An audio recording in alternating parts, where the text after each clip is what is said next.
Municipality commissioner ಜೊತೆ ಚರ್ಚೆ ಮಾಡಿದ್ದೇನೆ. ಏನೇನು ಮಾಡಬೇಕು, ಏನು ಒಂದು ಕಾಲೇಜ್ ಹೇಳಿದಾರೆ, ಅದೆಲ್ಲ ಮಾಡ್ತಾ ಇದ್ದೇವೆ, ಪ್ರೊಸೆಸ್ ಆಗಿದ್ದೇವೆ.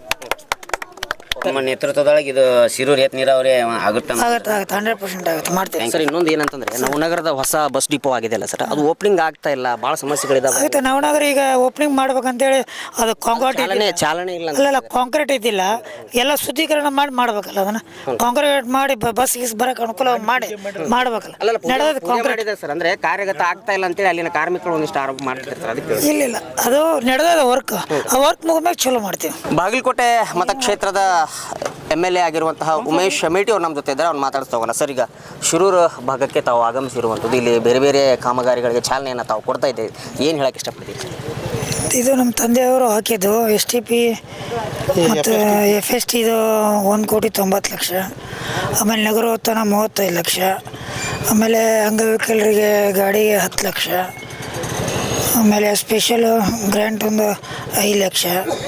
ಹಿಂಗೆ 7.5 ಲಕ್ಷ 40 KGB ಅಂತ ಇತ್ತು, ಅದೊಂದು ವರ್ಕು ಇಲ್ಲ. ಅದಕ್ಕೆ ಇವತ್ತು ಕಾಮಗಾರಿ ಪೂಜೆ ಮಾಡಕ್ಕೆ ಬಂದಿದೆ.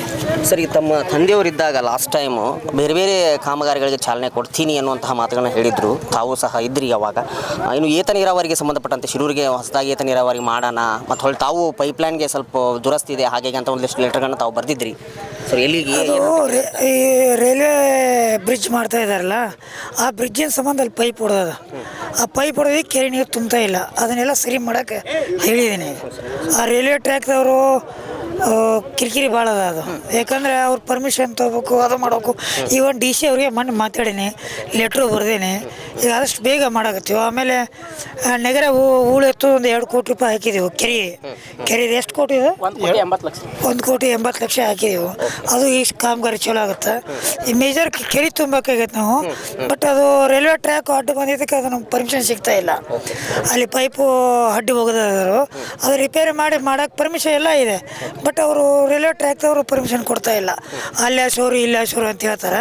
ಅದಕ್ಕೆ ಈಗ ಸಾಕಾಗಿ ಈಗ DC ಅವ್ರಿಗೆ ಹೇಳ್ಬಿಟ್ಟೇನೆ, ಅದನ್ನೇನರಮ್ಮ ನಮಗೆ ಜಲ್ದಿ ಕೆರೆ ತುಂಬಿಸ್ಬೇಕಂತ. ಸರ್, ಇನ್ನೊಂದು ಕೊನೆಯದಾಗಿ ಸರ್, ಇಲ್ಲಿ ಅಂದರೆ ನಿಮ್ಮ ಈ ಮತ ಏನು ಹಾಕಿದಾರಲ್ಲ, ಎಲ್ಲರೂ ದೊಡ್ಡ ಒಂದು ನಿಮ್ಮ ಮೇಲೆ ಒಂದು ದೊಡ್ಡ ನಂಬಿಕೆ ಇಟ್ಕೊಂಡು ಬೇರೆ ಬೇರೆ ಅಭಿವೃದ್ಧಿ ಕಾರ್ಯಕ್ರಮಗಳಿಗೆ ತಾವು ಚಾಲನೆ ಕೊಡ್ತೀವಿ ಅನ್ನೋಂಥ ದೃಷ್ಟಿಯಲ್ಲಿ ಮುಂದಿನ ಕಾರ್ಯಕ್ರಮಗಳು ಅಪ್ಕಮಿಂಗ್ಸ್ ಏನಾದರೂ ಹೇಳ್ಬೋದಾ ಸರ್? ಈಗ ಶಿರೂರಿಗೆ ವಿಶೇಷವಾಗಿ ಅನುದಾನ ತಂದು ಶಿರೂರನ್ನ ಅಭಿವೃದ್ಧಿ ಮಾಡಬೇಕು ಅನ್ನೋದೈತಿ. ಆಮೇಲೆ ಹಿರಿಯರ ಜೊತೆ ಎಲ್ಲ ಚರ್ಚೆ ಮಾಡಿದ್ದೇನೆ, ಮುನ್ಸಿಪಾಲ್ಟಿ ಕಮಿಷನರ್ ಜೊತೆ ಚರ್ಚೆ ಮಾಡಿದ್ದೇನೆ. ಏನೇನು ಮಾಡಬೇಕು, ಏನು ಒಂದು ಕಾಲೇಜ್ ಹೇಳಿದಾರೆ, ಅದೆಲ್ಲ ಮಾಡ್ತಾ ಇದ್ದೇವೆ, ಪ್ರೊಸೆಸ್ ಆಗಿದ್ದೇವೆ. ಓಕೆ, ಅಂದಮೇಲೆ ಅಭಿವೃದ್ಧಿ ಪರ್ವ ಮತ್ತೆ ನಡೆಯುತ್ತೆ. ಶಿರೂರು ಪಟ್ಟಣ ಪಂಚಾಯತಿ ಇದು ಇಲೆಕ್ಷನ್ ಈ ಸಲ ನಾಳೆ ಇದ್ರಾಗ ಆಗುತ್ತಾ ಇಲ್ಲ? ಆಗುತ್ತಲ್ಲ, ಈ ಸಲ ಆಗುತ್ತೆ. ಅಭಿವೃದ್ಧಿ ಪರ ವರ್ಕ್ ಮಾಡ್ತಾ ಇದ್ದೀವಿ. ಚುನಾವಣೆ ಮತ್ತು ನೀವು ಪತ್ರಕರ್ತರ ನಮಗೆ ಅನ್ನಬೇಡ್ರಿ, ನೀವ ಕಾರ್ಯಕರ್ತರ ನಮ್ಮ ಹಿರಿಯರು, ನೀವ ಬರೀಬೇಕು. ಯಾಕಂತಂದ್ರೆ ಶಿರೂರು ಬಿಟ್ಟಿಲ್ಲ, ಬಿಟ್ಟೆ ಒಂದು 5 ನಿಮಿಷ. ಈಗ ಶಿರೂರು ಬಿಡ್ತೀನಿ ಒಂದು 5 ನಿಮಿಷ. 2028 ಇದು 27 ಏಪ್ರಿಲ್ ಒಳಗೆ ಚುನಾವಣೆ, ಸ್ಥಳೀಯ ಚುನಾವಣೆ ಆಗ್ತದೆ. ಅದಕ್ಕೆ ಮತ್ತು ಈಗ ಈ ಬಾರಿ ಈ ವರ್ಷನೂ ಮತ್ತೆ ನಮ್ಮ ಪಟ್ಟಣ ಪಂಚಾಯತ್ ಚುನಾವಣೆ ಆಗ್ತಾ ಇಲ್ಲ. ಒಂದ್ರಿ 2 ಈಗಾಗಲೇ ಸಾಕಷ್ಟು ಹಿನ್ನೀರು ಸಂಗ್ರಹ ಆಗೈತೆ ಸರ್. ಮತ್ತು ಈಗ ಕಾಮಗಾರಿಗೆ ಸ್ವಲ್ಪ ಅಭಿವೃದ್ಧಿ ಚಾಲನೆ ಕೊಟ್ಟರೆ ಸ್ವಲ್ಪ ಕೆರೆ ತುಂಬಿಸುವ ಯೋಜನೆಗೆ ಸ್ವಲ್ಪ ಕೆರೆ ತುಂಬಿಸೋದು ಟೆಕ್ನಿಕಲ್ ಪ್ರಾಬ್ಲಮ್ಮು. ನಮ್ದು ಎಲ್ಲ ರೆಡಿ ಇದೆ. ಅವರು ರೈಲ್ವೆ ಟ್ರ್ಯಾಕ್ ಐತಾ ಇದ್ದಲ್ಲ, ಅವ್ರು ಪೈಪ್ ಹೊಡೆದಾರ, ಅದನ್ನ ಮತ್ತೆ ನಮಗೆ ಅವ್ರು ಕೇಳಾರಕ್ಕೆ DC ಅವ್ರಿಗೆ ಮನವಿ ಮಾಡೀನಿ ಸಮಸ್ಯೆ. ಅದು ಬೆಳಗಾವದವ್ರಿಗೂ ಮಾತಾಡೀನಿ ಆಲ್ರೆಡಿ. ಲೆಟ್ರ್ ಕೊಟ್ಟೀನಿ, ತಾವು ಅದಿರಲ್ಲ ಅವ್ರು ಪತ್ರಕರ್ತರು. ಈ ತಿಂಗಳ ಒಂದು ಸ್ವಲ್ಪ ಅದು ಆದಷ್ಟು ಬೇಗ ನಮಗೆ ನೀರು ಸಾಕಷ್ಟು ಅದ. ಇವಾಗ ಕೆರೆ ತುಂಬಿಸುವ ಯೋಜನೆ ರೆಡಿ ಅದ, ಎಲ್ಲ ರೆಡಿ ಅದ. ಬಟ್ ಆ ತಾಂತ್ರಿಕವಾಗಿ ರೈಲ್ವೆ ಟ್ರ್ಯಾಕ್ ನಮಗೆ ಕಿರಿಕಿರಿ ಆಗತೈತಿ. ಸಂಬಂಧಪಟ್ಟ ಅಧಿಕಾರಿಗಳಿಗೆ ಎಲ್ಲ ಮಾತಾಡಿ ನಿರಂತರ ಕುಡಿಯೋ ನೀರಿನ ಒಂದು 64 ಕೋಟಿ ರೂಪಾಯಿ ಪ್ರಾಜೆಕ್ಟ್ ಮಾಡಕತ್ತೀವಿ ಅಂತ.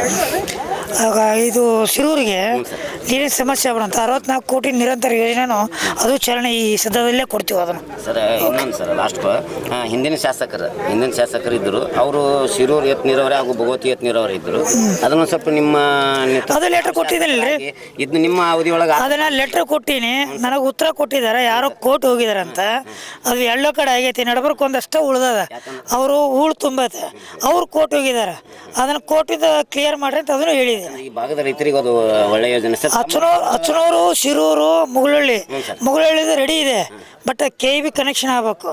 ಅದನ್ನು ಈಗ ನಿರಂತರ ಜ್ಯೋತಿ ಒಳಗಡೆ ಮೇಲ್ಗಡೆ ಹಾಕಿ ತೆಳಗಡೆ ಹಾಕಂತೇಳಿ ಅದೊಂದು CR ಜೊತೆ ಮತ್ತೆ ಅದೊಂದು ಕ್ಲಿಯರ್ ಮಾಡ್ತೀವಿ. ತಮ್ಮ ನೇತೃತ್ವದೊಳಗೆ ಇದು ಶಿರೂರು ಏತ ನೀರಾವರಿ ಆಗುತ್ತೆ 100% ಆಗುತ್ತೆ, ಮಾಡ್ತೀವಿ ಸರ್. ಇನ್ನೊಂದು ಏನಂತಂದ್ರೆ ನವನಗರದ ಹೊಸ ಬಸ್ ಡಿಪೋ ಆಗಿದೆ ಅಲ್ಲ ಸರ್, ಅದು ಓಪನಿಂಗ್ ಆಗ್ತಾ ಇಲ್ಲ, ಭಾಳ ಸಮಸ್ಯೆಗಳಿದಾವೆ. ಆಗುತ್ತೆ. ನವನಗರ ಈಗ ಓಪನಿಂಗ್ ಮಾಡ್ಬೇಕಂತೇಳಿ ಅದು ಕಾಂಕ್ರೀಟ್ ಚಾಲನೆ ಇಲ್ಲ ಅಲ್ಲ ಕಾಂಕ್ರೀಟ್ ಇದ್ದಿಲ್ಲ, ಎಲ್ಲ ಶುದ್ಧೀಕರಣ ಮಾಡ್ಬೇಕಲ್ಲ. ಅದನ್ನು ಕಾಂಕ್ರೀಟ್ ಮಾಡಿ ಬಸ್ ಗೀಸ್ ಬರೋಕೆ ಅನುಕೂಲ ಮಾಡ್ಬೇಕಲ್ಲ.